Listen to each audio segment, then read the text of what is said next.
the night. We will not vanish without a fight. We're going to live on. We're going to survive. Today, we celebrate our Independence Day. The views expressed on the following broadcasts do not necessarily reflect those of KHLT, Take 12 Radio, or our affiliates. The opinions on this show should not be considered as medical, psychological, or professional advice and are those of the host, co-host, and guest. Take 12 Radio and KHLT Recovery Broadcasting are not affiliated with any particular 12-step fellowship. You must surrender to the beat. That's right. Have some hope and get up on your feet. Keep your faith in the right direction. Search your soul and gain reflection. Come on, people, do the Buddha boogie with me. Welcome to Buddha Time. Step up to the front of the line. This is a space where real stories meet real growth. This is where you'll hear from the people who are doing the work, showing up and finding light in the everyday grind. These aren't headlines. These aren't sidelines. These are soulful, down-to-earth conversations with people who inspire change on the front lines of life, recovery, healing, and community. So slow it down, tune it in, and find your own front line because it's Buddha time. And now, here's your host, Tommy Buddha. Have some hope and get up on your feet. Look at him there. Moving and grooving, baby. Wow. Buddha time. Buddha time. What the heck is going on, buddy? Man, I'm so grateful. I'm so happy I'm here. This is the beginning of something very special for me, being able to share the positive experiences and my great friends. That's real important to me. I got to very tell you, happy. Take 12 Recovery Radio and KHLT Recovery Broadcasting, we are so excited to be able to be a part of this thing with you, Tommy. You and I met at the 12-Step Music Fest in the Florida Keys years ago with Don Wilder and the gang putting on that thing. And we hit it off back then. We hadn't seen each other in quite a while, and we picked up right where we left off. And now we're doing Buddha time. What is this all about, bud? Well, let me do it with the story that I told today, so that might be able to introduce where my head is at. And the story I told today, because I want to tell a positive story every time I'm here, something that I picked up on or researched and found. And I found the story of an 8-year-old boy named Liam Hernandez, and he is in Arizona. And it was 115 degrees in Arizona. And he decided, because it was so hot, he saw the seniors in his neighborhood couldn't afford air conditioners. So what did he do? He opened up a lemonade stand, and he decided to raise money. And his goal was $100. Well, some newspaper picked up the story, and he raised $12,000. So then what happens? He partners, check this out, he's 8 years old. He partners with a nonprofit, and he decides with the $12,000 to buy 150 air conditioners and then, some fans, and he gave these air conditioners out to his neighbors.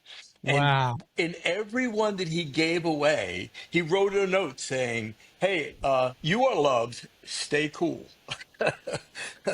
That kid is going to change the world. He is going to make such a difference in this world. I want to meet Liam Hernandez. But this is what this is all about. It's about creating that type of community, meeting guys like Liam Hernandez, people that do things because they see there's a problem in their community. They decide to step up and do the next right thing. And now I used to go to a meeting in the Bronx, and there was an old man, like they used to go around the room, they say, why are we here? And he used to say, because we're not all there. right? Right. And that's why we're here, kind of, sorta. But that's not the reason that we're here. We're here to make a difference, to make a change. And years ago, I wrote this book by a gentleman. I didn't think his last name was it was Alan Dershowitz or something like. I can't remember the name, but it's called Change or Die, right? Yeah. And I'll get his name. Um, Change or Die, and it talked about how the most important thing in change is support, right? And most people struggle to change, okay? And if when they have support, and he has all the statistics that the average bear, the average person struggles, but with support, we can all thrive. And that's what I want to do. I want to build a community that helps organizations and people that are out there on the front lines doing the work, and there's a lot of them out there that need help and support, Yeah. networking, funding, whatever it is. So let's Yeah. tell the stories. Yeah. You That's the betcha. idea. You betcha. All for it. So speaking of change, I mean, I read this in the bio of our first guest. And by the way, happy Independence Day, everybody. It's interesting, and I did not plan this, but for those of you who don't know, the little ditty at the beginning, right? That was from the movie Independence Day, right? Where we're winning the war against the aliens, right? And interestingly enough, the opening line in the bio of our guest for our first show says, "I grew up feeling like a 4,000-year-old alien in a child's body." We're going to talk about that and everything. But who is this character we got on the camera here, Tommy? Who's this guy?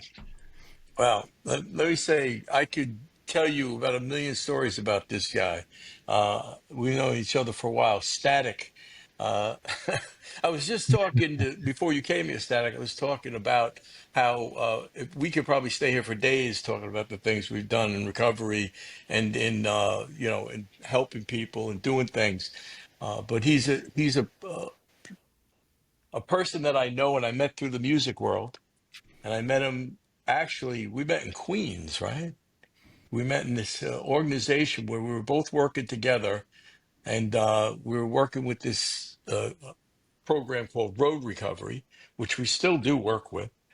And I met him. I didn't know much about his music, but I know that he played every instrument. I know he has his own recording studio. I know all that stuff about him. And then through time, I've learned so many more things about him, about what he does in the world. And that's what we're here to talk about. All those things, the music, the world, and his contributions in many different ways. Great. So we're really looking forward to that. STATiC, welcome aboard. We're going to get deeply into what's going on with you and some of the influences you have. Listeners are going to be listening to a song which is typical for Take 12 Recovery Radio at the end of the show, and STATiC's going to explain that. So we're going to get this little break out of the way right now so we can jump right into this. So don't go away, my friends. Check this out. We'll be right back with Buddha Time with Tommy Buddha. You're tuned into Buddha Time with the Monty'man and Tommy Buddha. Step up to the front of the line and we'll be right back. Hey there, my friends. Thank you so much for tuning in to this week's show, a production of the world's oldest recovery talk and recovery music radio station, Take 12 Recovery Radio. But did you know that we have thousands of archive shows, recovery workshops, and recovery music, all available for you for fun and for free? So here's an idea. Right after this show, visit our website at take12radio.com and subscribe on any of the podcasting platforms listed there. Why not begin enjoying the best in recovery talk and recovery music, all at take12radio.com on your internet dial.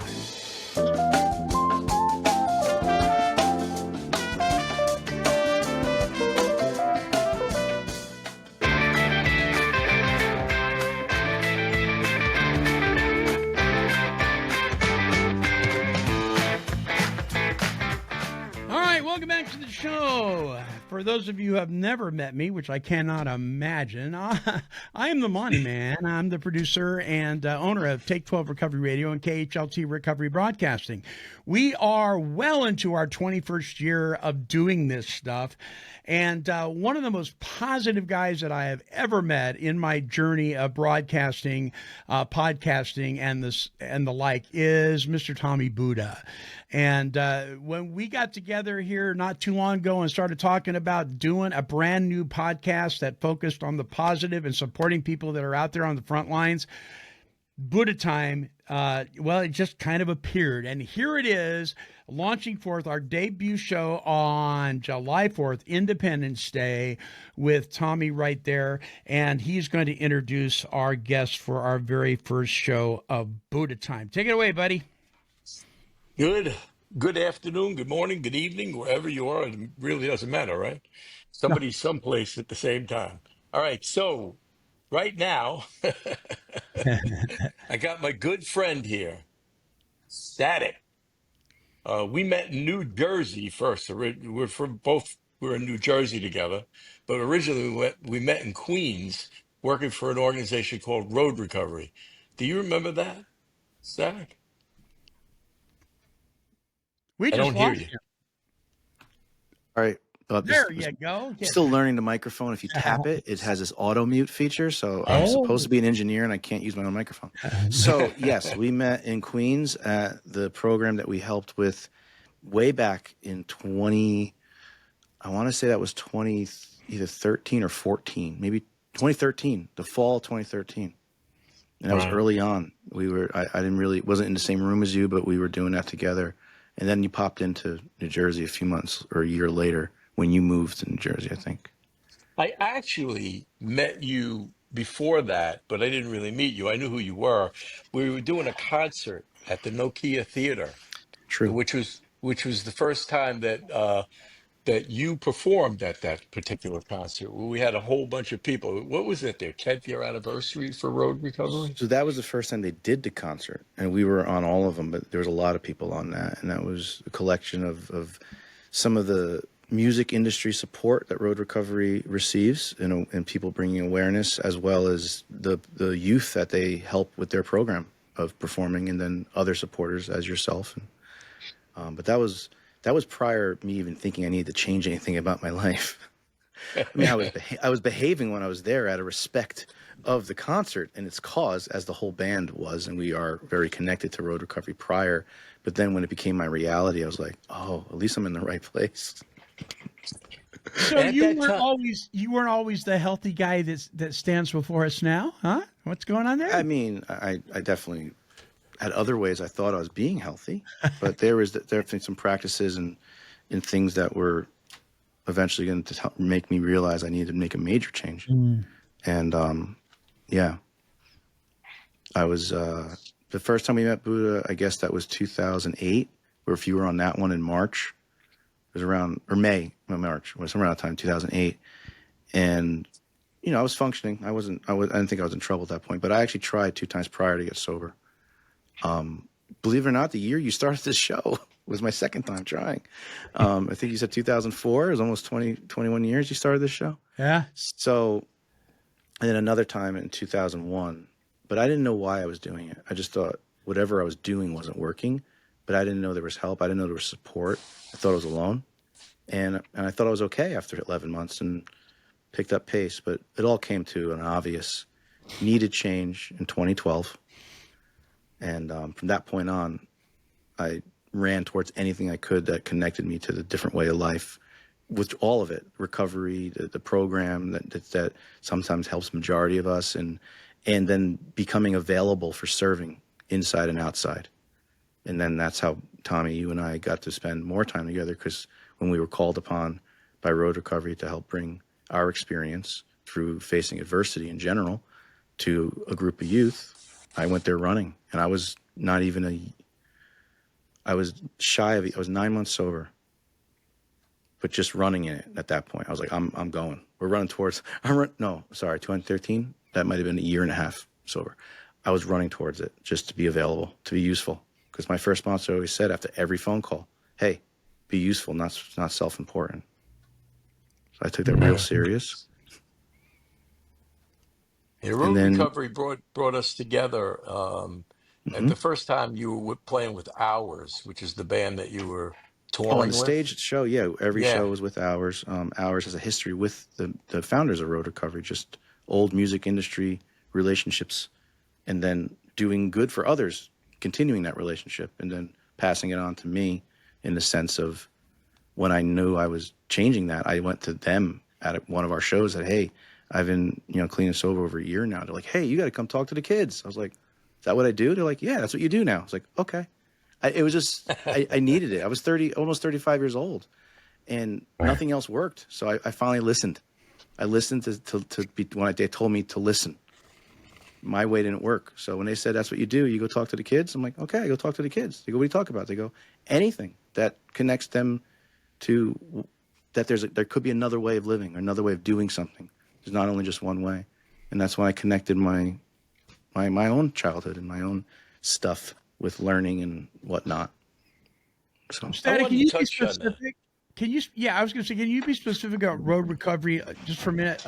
Is this like inner city children, or are these kids that are just don't have the funds, or what's going on here? Road Recovery's had many forms of many types of people they have reached, but the initial concept is serving youth that are facing any adversity. So it's not always even a matter of privilege or not privilege, or because in the beginning they were dealing with maybe some young people that were coming out of a more direct connection, like say a rehab.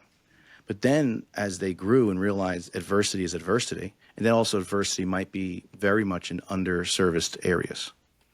And they bring a message of unity and empowerment and essentially finding their voice, whatever their voice is. We're not guiding their voice in the sense of influencing it. And then the fact that it is music industry professionals originally, then all arts, acting and dancing, letting it be a form of expression.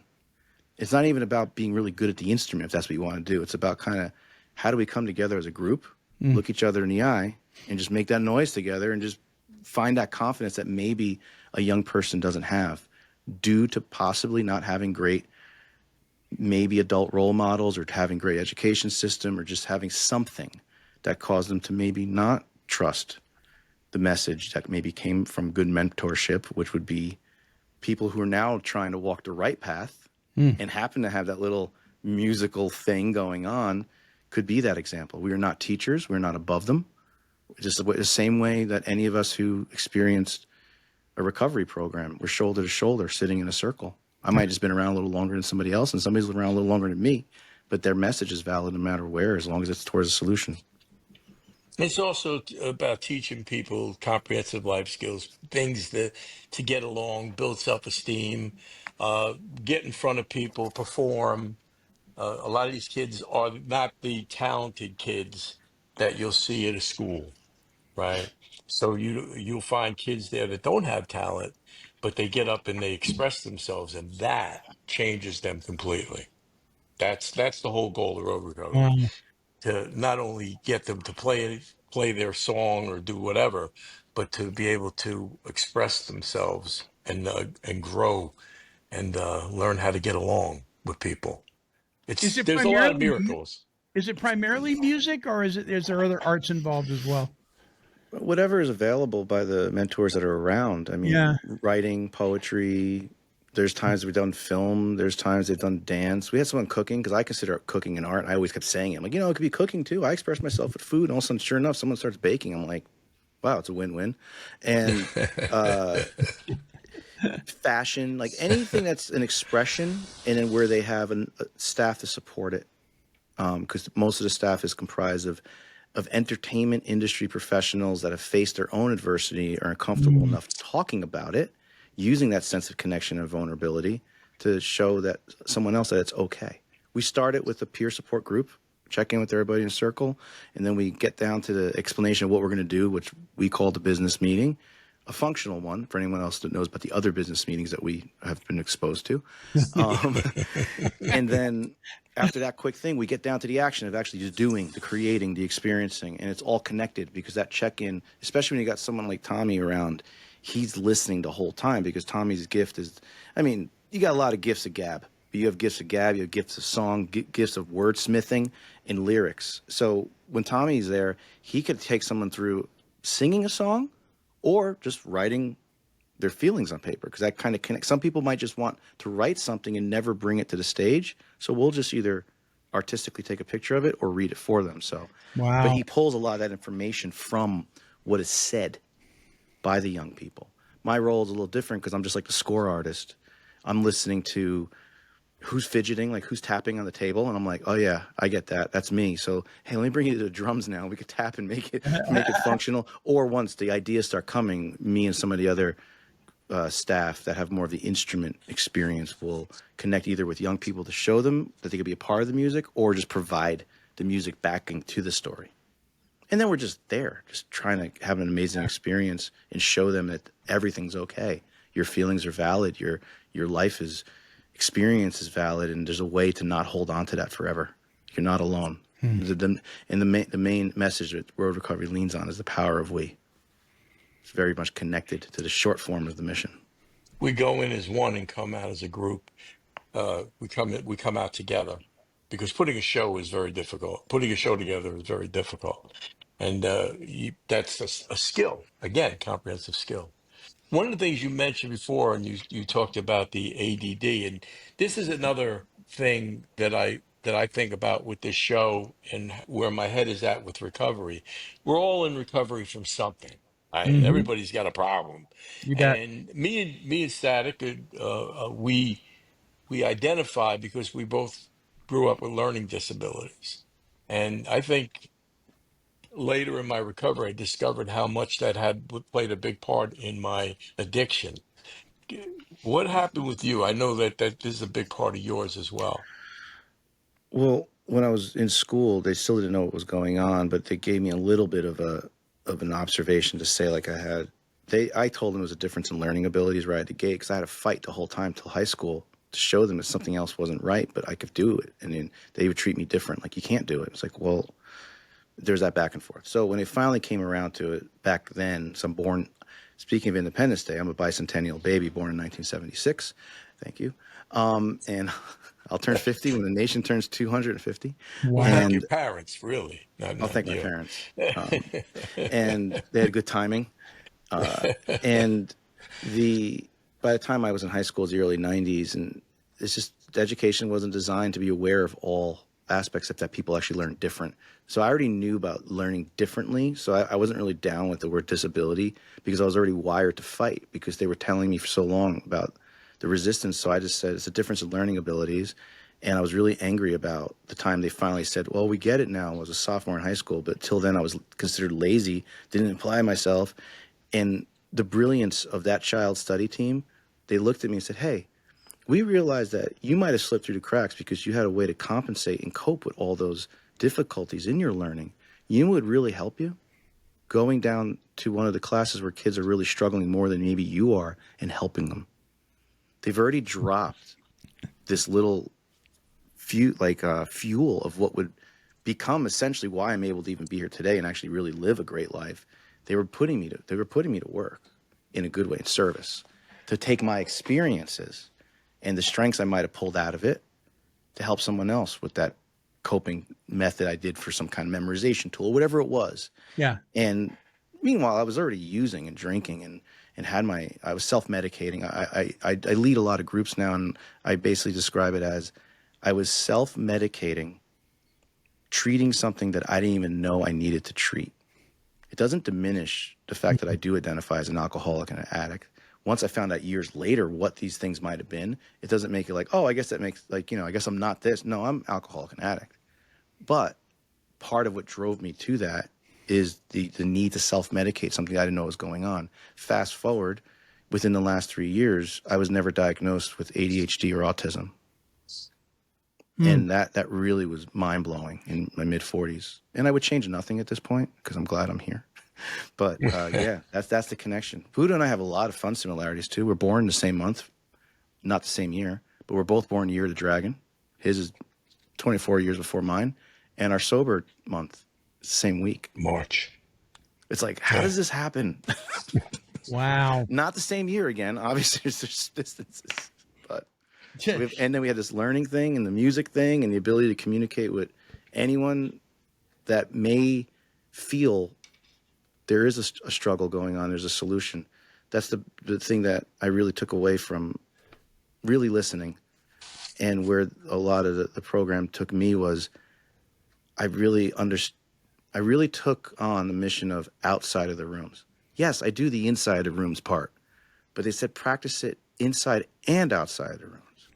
There's actually messages in there that says this could work for everyone, depending on how we carry it and we do it through our actions. I'm like, oh, so this just guides my life and allows me to. One of the sentences in the book that, in the NA book says, we carry the message to the potential addict.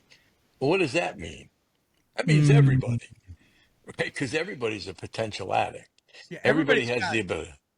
Everybody's got a tail wagging the dog, right? 100%. I love that. In something, Yeah. I knew a lady up the road here, a piece about 14 miles south of Albany, Oregon, and a little tiny country town, and she bit her fingernails until they bled. I mean, it was very compulsive. She was self-harming is what she was doing.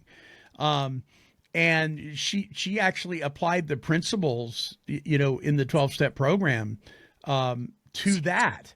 And she lives free from that today. But somebody might have said that maybe in a traditional 12-step meeting somewhere, and somebody might have poo-pooed it, right? So, yeah, but that's just another form of being normie. They're not like us. Nah, we're more alike than what we want to admit sometimes. Don't you guys think? I fully agree. That's why we have all those other letters now in front of an A for people who need it.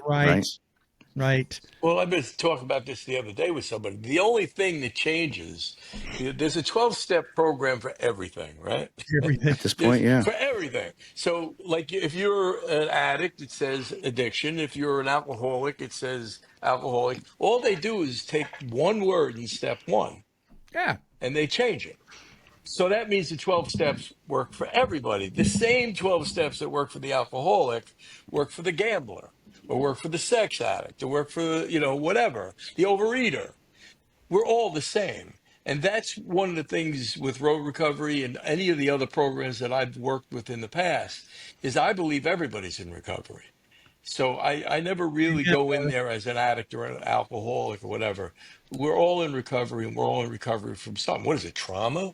Did something happen to you in your life, that you're using over? So that's the important thing that ties us all together. No labels, no tribes. We're all recovering from something. Yeah. So I think once we take the focus off the symptom and look at the causes and conditions, then we find that we're all in the same boat. Because the symptom might be, the abuse of alcohol. The symptom might be pornography. The symptom might be overspending. The symptom might be biting your fingernails, whatever. What's going on? It's an outward manifestation of an inward condition. And what I found is that the inward condition is pretty much the same. We got this God-shaped hole that we're trying to fill with our own intellect and our own wisdom or whatever, and we need a spiritual renewal. And that's what the 12-step programs do such a beautiful job of, if they're followed the way they were written. Yeah, and connecting to the spiritual malady, just like Dr. Jung cited with Roland Hazard. Without that, I'm not sure what would be happening with us. And the proof to me, beyond all the other proof that we cited, is the programs that were created off of it for the people that were affected by people that I'm an alcoholic and an addict. So yeah, I'm the person that has affected someone else's life. And that program is using the same idea, where a lot of people that go to those adjacent programs can't point at one thing at all. Their experience is being around people like me in active use, and they're using the same tools.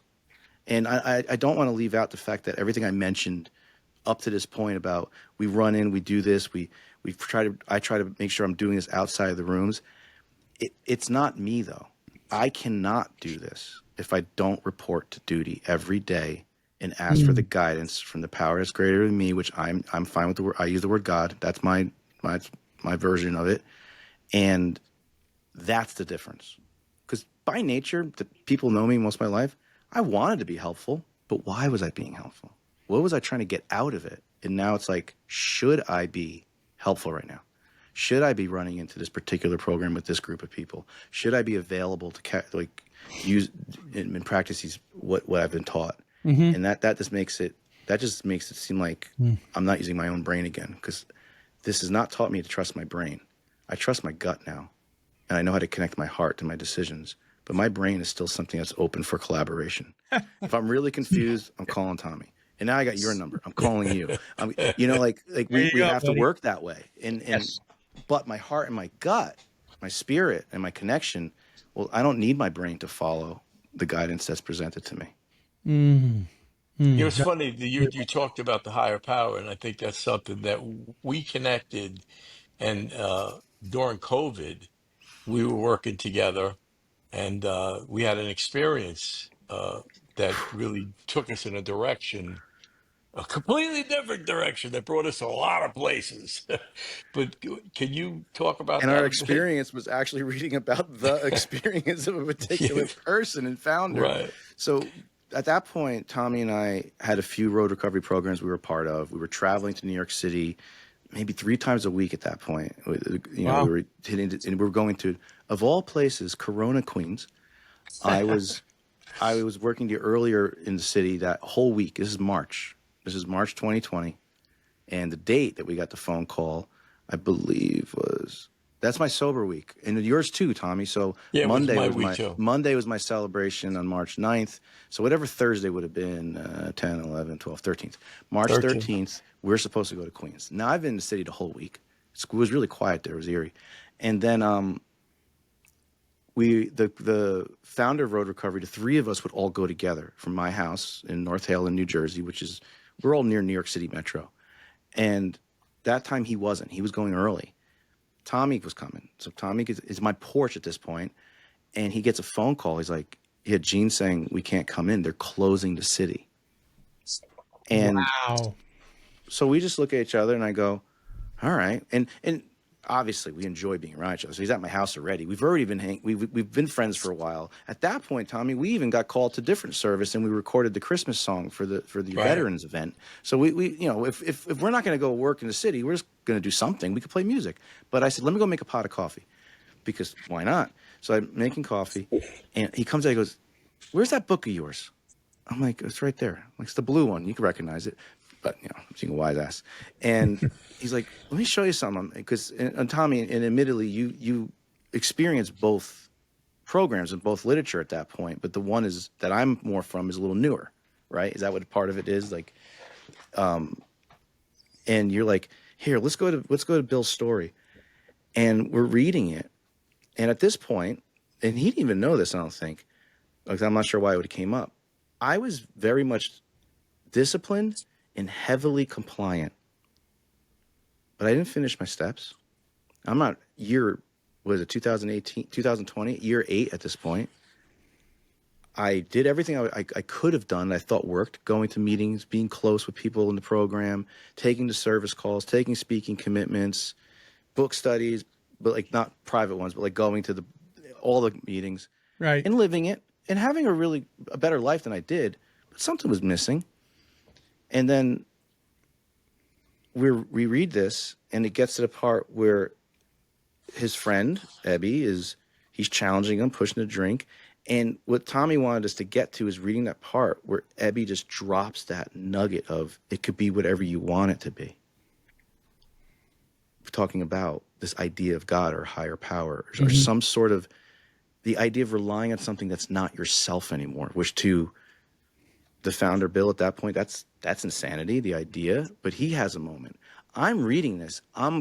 Something just takes me over. Like, reading this, I was just so taken.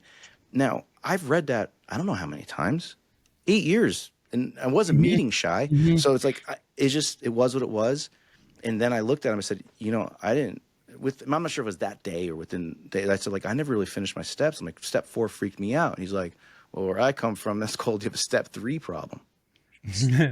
But what he pulled from the shelf and had us read, which turned into us. I mean, we were in that book all night with a giant pot of coffee I make, and I guess that's what I realized. That was I didn't have enough listening and allowing myself to say, I don't have to define it. It could be whatever I want it to be.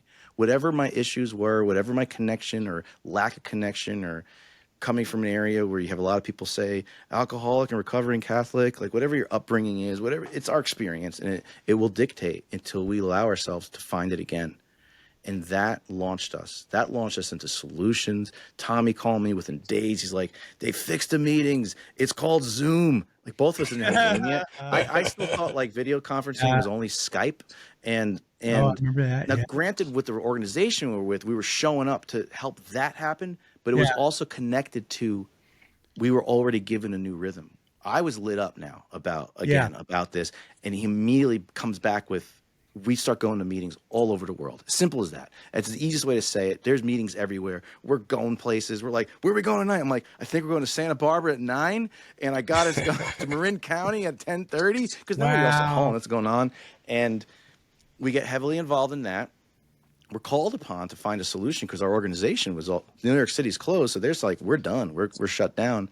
And they're like, how can you guys come up with some ideas? So we did. And that's a longer story than maybe necessary, except for the idea that there was an amazing group of people who all have this connection to practicing principles for personalities, and knowing that the greater concept is, what happens to the kids if we don't show up?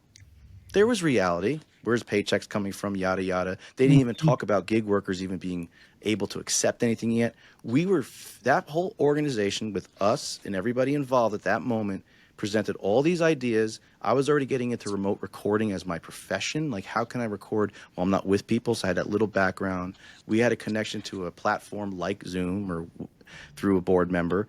And we just, everybody did what they had to do so quick that we never had to find doubt that gig workers could actually be taken care of if they needed to. We were working by April 1st with more programs than they've ever worked for before, because we presented a solution that was purely driven by serving the kids, with everybody's creativity and ability to act on the execution of an idea, like my recording background, but then Tommy's background to be able to mass communicate, and your previous work experience, which involves mass communication, literally. So and I don't have to mention everybody else's name, but everybody was equally effective in this. But while this is happening, sorry, at that time writing, that's all right. At the time writing the song, and we recorded a song. I actually sent it. That's right. We had to prove that we could be remote, and they said, can you do a song by how you're describing this program? It's like, yeah, sure, why not? I'm like, everybody sing in your phone, in your closet, because the clothing will absorb the sounds. Physically count me in so I could sync all the audio. Like, make sure you have an earbud. And we just did it. And that became how the program worked. But while this is happening, we're now going to all these meetings. We are so connected. And even, yes, we serve by showing up to a meeting. We serve by putting the coffee on. But now everybody's called upon to be a little different, even serving within our own 12-step programs, because we're on these online platforms where some of us might know everything about computers, and some people are still doing that thing where their phone is under their chin and you can see their nose hairs, but at least they're at a meeting. And that's funny. While this is happening in my own world with Tommy there together, going to all kinds of meetings, I get this idea. I'm like, hey, there's a meeting in Marin County. Some of the first people that helped me get to the program are in Marin County. Let's go to this Wharf Rats meeting. Well, here's the deal. I don't know what a Wharf Rat is. The Grateful Dead's not a band I like at all. I'm not mad at them. I appreciate the fans. It's not my world. So I have no idea. We're going to a Grateful Dead influence meeting with a group of people who love the Grateful Dead, who love being sober. So like the Grateful Dead or not. They call God Dude, right? Dude. Well, no, they call God God, but they allow a dude version of the Serenity Prayer. Dude. They listened to Conscious before. So now I'm like, what is going on? Where am I? But it's a meeting. So I'm like, well, I'm here. I'm that kind of person. If I walk in the meeting, I'm not going to walk out. I still think you're going to see me walk out. And I sit there. I'm like, oh, their recovery game is massive. I'm like, of course, this makes perfect sense. We have sober and clean deadheads, like with all the stigmas and stereotypes, and they're doing the opposite, right? So first meeting there, I share. Some guy goes, hey, kid, how long you been around? I'm like, 3 weeks ago, I celebrated 8 years. He's like, really? Because you haven't brought anybody through the book. I go, no. I'm like, I haven't finished my steps yet, so I can't. So like quick, to be honest. Like I was like, not that I had a problem, but it just came out. He goes, that's easy. Call me tomorrow. So now I have a deadhead sponsor. He's powering me through the book. 2 calls a week. getting How are finally to the you through the book? I want to touch on that. Put a pin in there because I want to ask you a question about that. Go ahead. Yeah. And his whole thing is, this book is meant to be shown to somebody, to show somebody else how to take somebody through it. Amen. That positioning right there is like, well, sorry. That positioning, that blew my mind. I'm originally from New York area. I sometimes have those languages. But I was like, whoa. I'm like, so I actually will only start really understanding this when I start showing it to somebody else. And he's like, yeah. He goes, good news, because I was step 4 is where I kind of balked, just like some of us have balked. Sure. Which I learned from Tommy that I had a step 3 problem, which thankfully that pot of coffee and closing the world down allowed me to have my moment of like reading about somebody else have their moment with the higher power. And he's like, all right, you got through my current sponsor. Like, you got through step 4. He's like, I got a gift for you. I'm like, you mean you got a gift for me? He's like, I found you somebody just like you. 5 years in, didn't do his steps. You're going to take him through the book while I continue to take you through the book. And we're going to tow each other along and you will be fine because you always got me. And then I start taking this other young guy through the book. And now I'm like, probably calling Tommy 4 times a day. Like, did you read this? Is this what it's like? And the experience, it's so much, was so life-changing. Like, just like the old school way, you have a sponsor now. That's newish. It wasn't the original way. I think it's amazing. I think it's an amazing practice, kind of necessary in many aspects of what they created. But that's not how it was in the beginning. No. The sponsor was a person who's actually the person who 12-step even brought you to the meeting.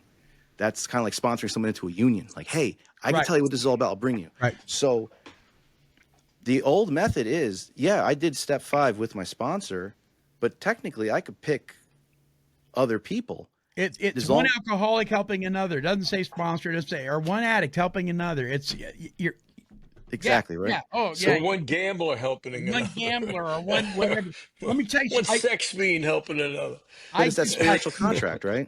I got goosebumps. When you said power through, you know, I was, and I may have shared this with you pre-interview, but I was in the rooms. I was in the rooms of the 12-steppers for 3 years before anybody showed me anything other than reading the steps on the wall. And when it finally happened, it wasn't a step a month. It was in a weekend. I had a spiritual awakening as a result of that, and then I jumped right into taking somebody else through it. Yeah. And then it just morphed, and it kept going, and it kept going, and it kept going. And the freedom, I came into the rooms, a born-again, Bible-thumping, Bible college graduate guy who thought he knew it all, right? And I did the same thing. I read Bill's story. I learned about Evie Thatcher. I learned about Bill's grandfather. I learned all this stuff. And I just said, it was like, man, I had book knowledge, but I didn't have any heart knowledge. And all of a sudden I was free to stop trying to figure out God and just let God be the divine that he is. And when that happened, it opened up tons of service opportunities, and it's been the most wonderful thing that's ever happened in my life. And it's obvious to you, for you, Tommy, and for you, STATiC, that this is who you are now. This is your life now. You're serving other people. And the whole thing that runs through the NA basic text, the AA big book, the Celebrate Recovery workbooks, all that stuff is we are getting out of ourselves and we're helping other people. It's the common denominator, is it not? Absolutely. I fully agree. And I think it's helping others, but who's pulling us to help them, or what's pulling it? What acknowledgement of something that's not me? And that's the balancer that I really, really needed, because in my mind, if I was tasked with, say, music directing a big show, and I got 15 musicians I got to put together, and there's a venue, and say somebody's late, my first instinct is, what are you doing? Why are you doing this to me? Then all of a sudden I got tasked again after this whole situation, and 2 years later, and it happens, and I pause and I go, okay, there's no reason to get upset. We're all serving something so much bigger than me just being the boss of the band right now. We are serving an audience that is coming here to learn about helping kids and the highlighted musician that I was providing music direction for. And also I was like, and now I don't have this massive, grandiose view of what a higher power is for me. I was taught it's whatever I think it is, and I like the few choices that I was able to take. I liked being an agent of my higher power. I report for duty, and no disrespect to anybody else's belief system, but it's literally Danny DeVito style person behind a cage in Taxi that I walk up to and say, "Where am I going?" What are my marching orders today? Yeah. In general, my overall heart and view and vibration now, it's not necessarily Danny DeVito, but No, but I know what you're. I know what you're saying. but it's that simple, right? They walk in, they go, That's simple. And it is. We're all here to serve somebody, right? And what we do, everybody is in service. If you have a job, you get paid to do a service. If you this is what we're built to do, Yeah. and if we do it with the love of, let God out, not God in, right? Let the God out of you. That's when you start to live a full life, because it's Yeah. about serving. Everybody's in service. So when you say you're preparing a show not to play the great music, but to carry this message and whatever it is, that's what we should all be doing, no matter what we're doing. Dylan said it right. You got to serve We all somebody. serve somebody. You got to serve somebody. And I had a pastor friend of mine say, he says, "Monty, you're going to be." I said, "I'm not effective for anybody." I was singing the blues. He goes, "You're always effective, in one way or another. You're going to be effective. So you got to make a decision. You got to serve yourself, or are you going to serve God? It's just bottom line. Just what are you going to do?" And what I discovered, guys, I don't even come to the divine without his power in my life. I can't even make the approach. And it's so great because I don't have to measure up. I can just show up. As long as we're available, God will use our availability more than he will our abilities, don't you think? I want to touch on one thing. Because of the time we have. You now do these groups, reframe, right? And So that's another area that you've gotten into. yeah, there's a few things I ran towards. So the music never leaves me, and I was able to practice my principles and those affairs to change my whole relationship and experience with all life. But then we were obviously doing the road recovery thing. We still are. And anything that popped up, if it seemed like it jumped at me for a reason, there was a reason to go towards it. So there was a few other volunteer type things I felt like, okay, I get involved in that. And there was a friend of mine who has a company called, this is not Reframe yet, but it's a real quick setup to what got me there, called Fallen Raider Audio.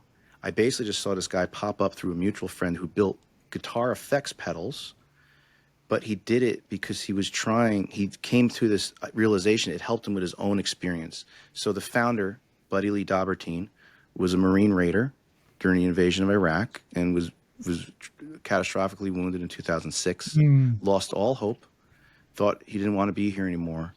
And he had a moment of awakening, but music.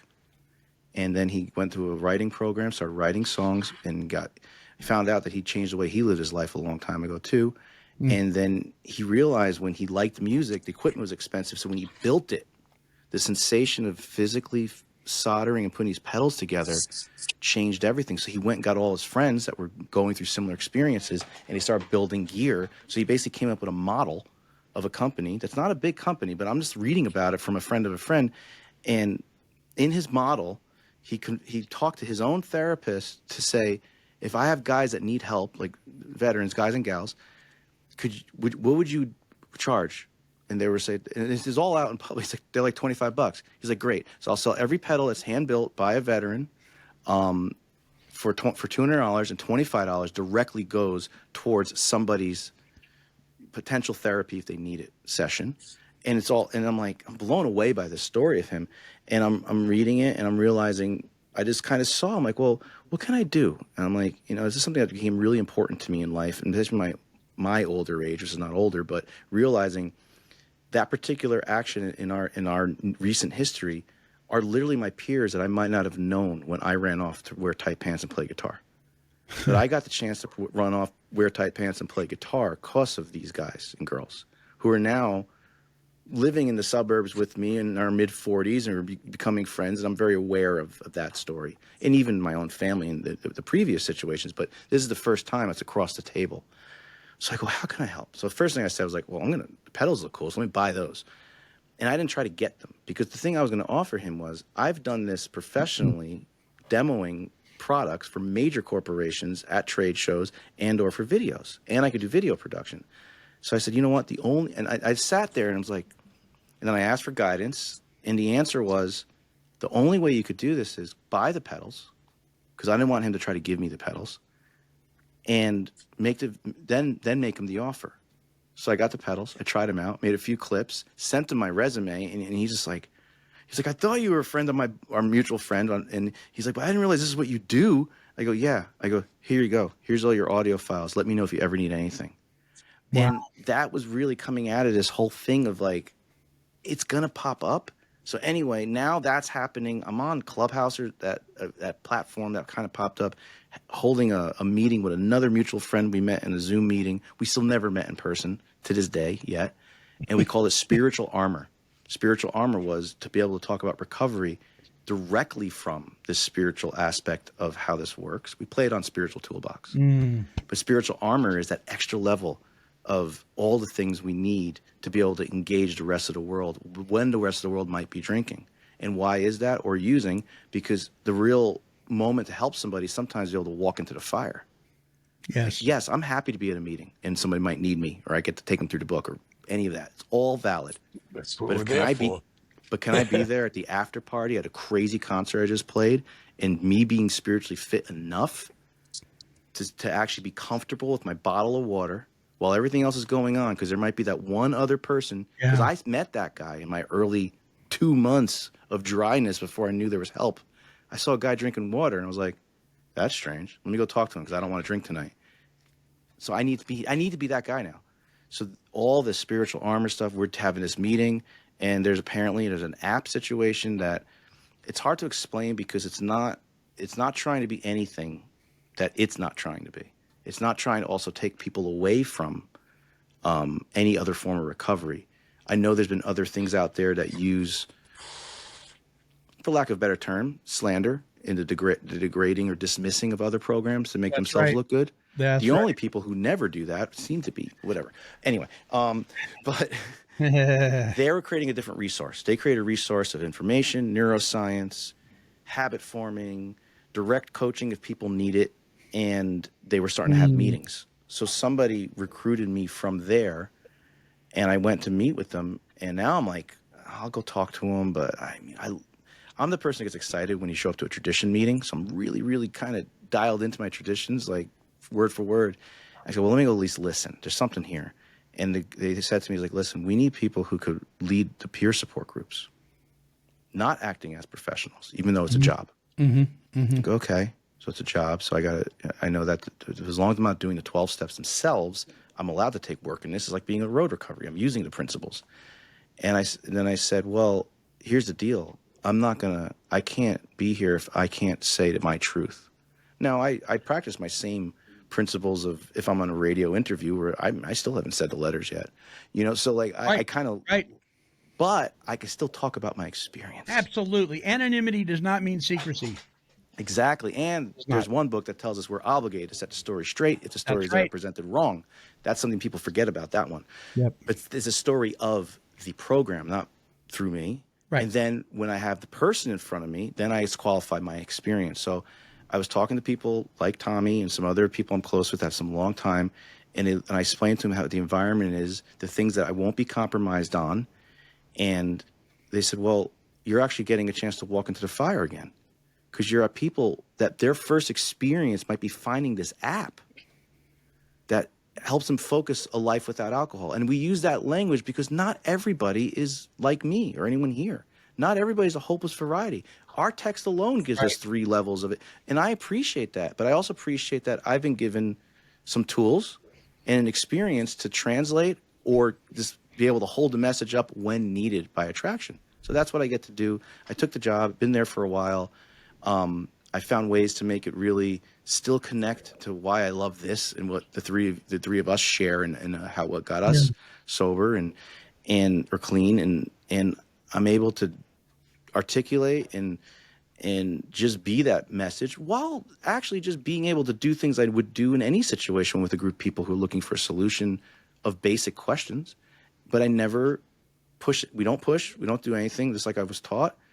And if someone's really on me and they realize my story is a little different, or I've used words comfortably like hopeless until I found something greater, and they say, look, I want to talk about that. I go, hey, my shift's over in 10 minutes when the meeting's over, but I'll stay on. And then I get the opportunity to carry the message as we were all explaining to. So it's like, whoa, this is a win-win. So it helps with the translation, you know, it really helps to translate the stuff. This app you talk about, can anybody download it? So Reframe is a for-pay subscription. Reframe, right? Yeah, Reframe. They have a few environments that I'm sorry of my own ignorance to it, but I know they've helped a lot of people. And just like we're told, there's people who will stop their usage and their life will get better. Oh, absolutely. And that's the beginning. But now I've witnessed being there. And the message is, hey, if you wake up one day and it's not working and you need more, there's so much more out there. And the one thing that we know doesn't work is going back to drinking or drugging. So there's a lot of people there that utilize this app called Reframe, which is way more than just an app. It actually has a lot of brilliant stuff.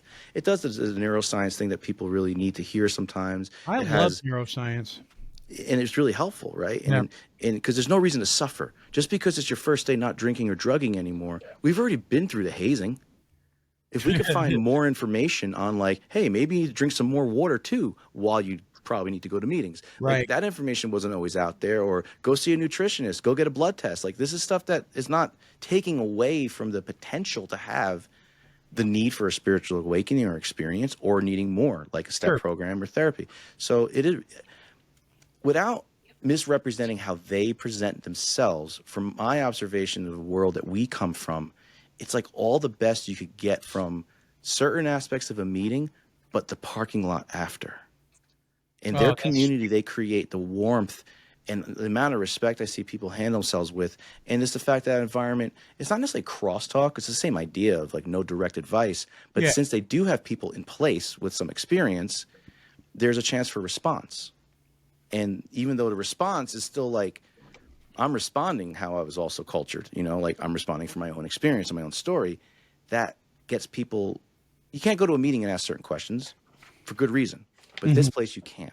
And then it opens people up to looking for more. And there's a lot of people I know there that do a lot of stuff, but they proved to me why coming together works, why the communication within somebody going through something similar works, no matter what it is. And that builds that bond, that foundation. And I really, after being there, like, and the thing is, like, I'm sitting there saying it works for the people that it works for. Yeah. And there are people that are going to need more, and they're going to need to, and I have funny ways of saying that stuff. Like, but anything I ever say seems like it resonates with you and you think you need more. Yeah, then that's pretty obvious. Then there's something else out there that we may need. But if everything's going great, it's because you're not alone. So let's just start there. Yeah. And I don't, you know, I'm not trying to defend it, because if it ever bothered me, I wouldn't be there. There's nothing to defend. They're not the easier, softer way, because they don't say they're the only way. So it's almost like they're doing, and they're a service. People pay for it, but they get a lot out of it, and that's what they need, and that's what they enjoy. There's all kinds of things like that. People go to be an outpatient, they go to rehab. So this is, and they don't hide Who other cares where things. people get straight? Who cares where people get straight? We got to, you know, if most of our mainstream 12-step fellowships have conventions, you got to pay for the convention. You got to pay, you know, your room and board. You got to pay for your food. You got to pay. Yeah, I mean, your registration fees. I mean, that's so misunderstood. But yeah, you're right. And I want to make sure everybody knows your website address. STATicisnoise.com, correct? Correct. STATicisnoise.com is STATIC's web address. Road Recovery, is it roadrecovery.com? Yeah, look, they have something.org, and I'm not sure if they have an underscore or that's social media. Well, I'm more active on my Instagram, which is also, most of my handles are STATicisnoise anyway. I made something positive out of a criticism. So your Instagram is at STATicisnoise? Yeah, as well as the YouTube channel where I do a lot of healing music now, like 3-hour soundscapes of all those ancient frequencies that they say really hits us. I mean, I love it. It hits me. Oh, yeah. That's where you're going. Let me check Road Recovery. Yeah. Roadrecovery.org. Yeah, roadrecovery.org. Roadrecovery.org. Okay. .org. Okay, we'll get this stuff linked up on Take 12 Recovery Radio. Yeah, the website is just Road Recovery. I know the social medias, they got stuck with some kind of underscore or something, but their website's the best thing to hit first anyway. You can find everything else. Very, very, very cool. Tommy, I lost my screen. Where are we? Here we are. Sorry. No, you're there. We're out of time, guys. STATiC, we gotta have him back, right, Tommy? Yeah, absolutely. Like I said, we could talk for days on some of the I stuff love it. that we've I could done. be like the Theo Vaughn to your Joe Rogan. Every time they don't have a guest for Rogan, it's like, nah, I know it's more than that. But I'm like, Theo Vaughn's on again? I love him. I love them together, but I guess this is how it works. Listen, and respecting other people's anonymity that are not on the show today, the truth of the matter is you've rubbed some shoulders with some pretty influential people. I mean, there's a lot of people in the industry that you know, correct? Yeah. Yeah. And there are people I met in that environment which will forever maintain that respect and that thing Absolutely. where that's what proves this really works and how beautiful and how it's not us. You know, one quick thing I learned from one of them, and I borrowed it because we celebrate the same week because he made me realize it's the truth. I didn't do any of this. God did. So when I have to say, they go, how'd you do it? And I love his phrasing. I didn't do He's like, God did it. And it's like, you're right. Like, that's it. This is so simple. That's what it is. You know, like I'm an alcoholic and I actually love it because I get this now. I get to join the starting line of life. Yeah. Rest of people hit that starting line. I was 50 yards or 100 yards behind it. I didn't have a chance to be a good person because I was so hindered by the bondage of self. So now it's like I could show up in the starting line like everybody else and we could just do good stuff together. Before we introduce this song Eternally, Tommy, you got closing thoughts, man? Yeah, I got a lot of closing thoughts. I got Which so are often many thoughts, I don't know what to reopening do with them. thoughts. They're reopening thoughts often. Reopening thoughts. You know, I'm real grateful. You know, I've a real good connection with STATiC, and I'm grateful that he could come today and share this with me. You know, and I'm feeling still excited about moving on. I had a really rough week putting things together because just a lot of things happened that I didn't anticipate. But we're here. We did this, the first one, feeling like it's got to really, keep going. And I'm just loving the opportunity. I'm just loving the opportunity because, I just did a thing about that. What's the difference between opportunity and chance, right? Chance Oh, is a yeah, I love probability. Chances of probably. Chance is a probability. Nobody deserves a chance, Yeah, right? right. Second chance. What are you I talking love that. about? You want to win? You want to lose? You're not sure. Opportunity is when you have intention. Yes. And I love this intention and I love this opportunity. And I see it. We're going to be doing a lot of good things. Good That's deal. it. I'm excited too. Okay. STATiC, talk to us about this song we're going to listen to as we close out this first episode of Buddha Time. So first of all, congratulations on the first episode of Buddha Time, and I'm so glad you guys are together because, Tommy, you need a platform to be you. You've inspired me and many others for a long time, so I love you guys together. And our first episode is on Independence Day, which is so fitting for anybody that's ever struggled with something that we may have and found that freedom. And today I refer to it as the tyrant of alcohol and drugs or whatever that bondage is. The song, so a band it's never like really out of the band. It's a brotherhood, that band. It's just sometimes at certain parts of our lives we can't do the touring anymore. Maybe it's just hard. And I stepped back from full time in 2019, but in 2003 I joined a band called Ours. We were on and off major labels, made a lot of records.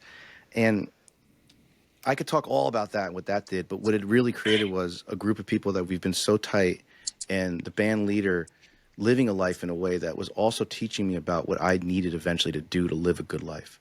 I watched him have $2 in his pocket and always give that dollar to buy someone else food. And just naturally, he was always in this, like, there for people's service. And then I realized his lyrics, he has this knack of observing and singing out, maybe singing about, but then helping someone else release their pain through song. Not all the songs are self-reflecting. He has that kind of writing gift where he's like the empath writer. And Eternally, And the reason like it blew me away was there's so many songs that I could give you that like my guitar is crushing all over or whatever, but that's not what it's about. For years, I would hear the lyrics, but never over-listened because I didn't need to because I was connected to it. And then when he was finding all these other songs we didn't put out, he would send me stuff. He'd say, what do you think of this mix? And listen. And I'm sitting there with this one. I didn't forget the song, but I haven't heard it in 2 years at that point. And I'm like, I think that's me. I'm not sure if I'm playing. It doesn't even matter because his voice is just what I need to listen to. And there's the lyrics. And then he starts singing these words, and he's so clear. And then he says, you're not alone.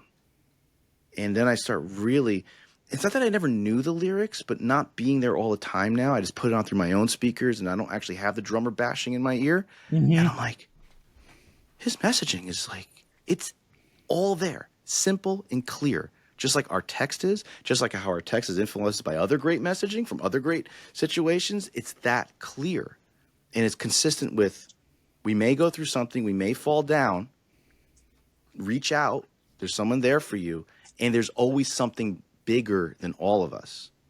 But then brings it right back to, I got you, you're not alone. And I'm like, So this song Eternally is that one. And I've been borrowing, utilizing some of these songs, even in the environments where I do the peer support group calls with, for self-caring environments. Right. Because the messaging is so clear. And I listen to a lot of music, as you can imagine.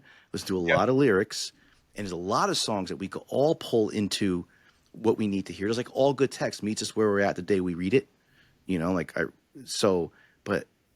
I could be biased because I spent 20 years of my entire life with his guy's voice crushing through my speaker, but it's so clear what he's trying to say. Even the other one I used to promote this podcast, I used one called Stronger. Same thing. It's like, he's not even just holding back, but the same way we are taught in culture to explain things so clearly, right? We carry the message. We don't make it a myth. We don't make it a riddle. So, right. Yeah, that's what Eternally means. And the day I heard it the first time again after 2 years, I was in my studio. The two cats walked in, and I just felt like the world gave me a hug. Wow. That's great. All right. I don't know where Tommy went, but that's okay. Maybe he'll zip back on here in a minute. Here is the song Eternally, the band Hours, and you're playing lead on this? There's some guitars in there I probably played. It's a lot less about me, but about the spirit of the collective that I'm still a part of to this day, no matter what. We're always a family. Collaboration that you do so well. All right, folks, check this out, and then we'll be closing out our show. Here's Eternally.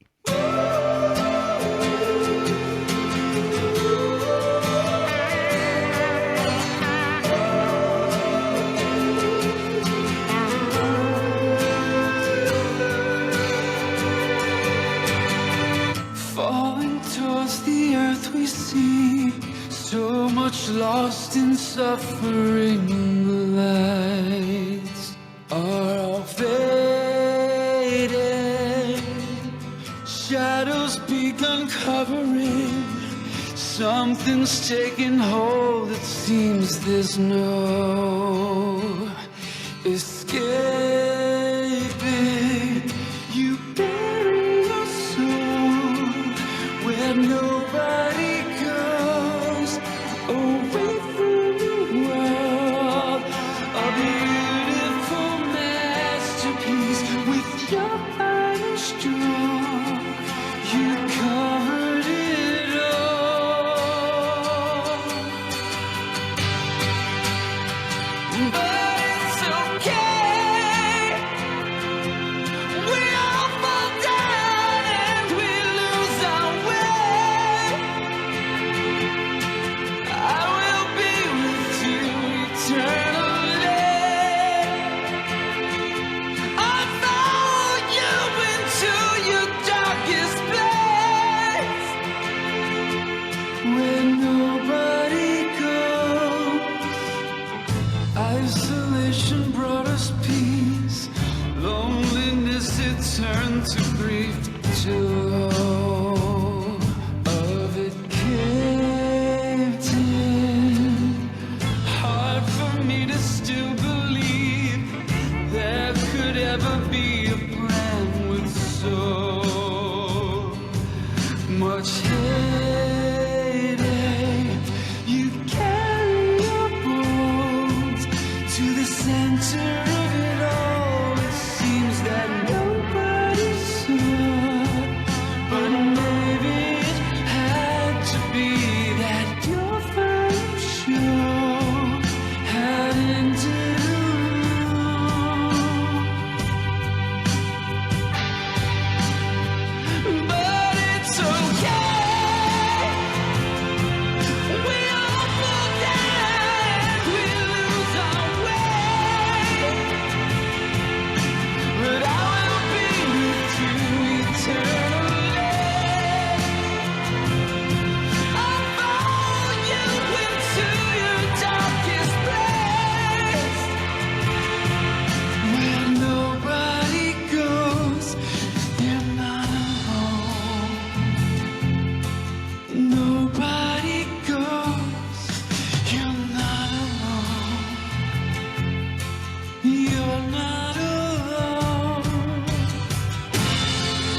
a very special thank you to Tommy Buddha for hosting this show. I consider it a privilege to be able to produce this thing.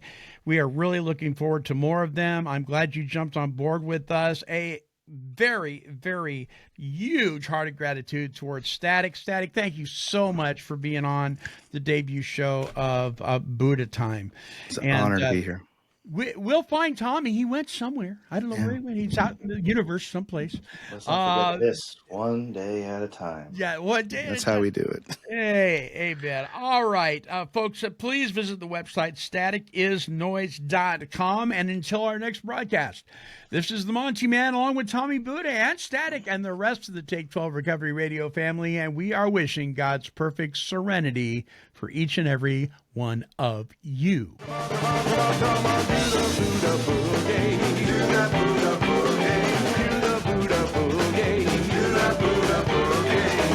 This has been a broadcast of Take 12 Recovery Radio and KHLT Recovery Broadcasting.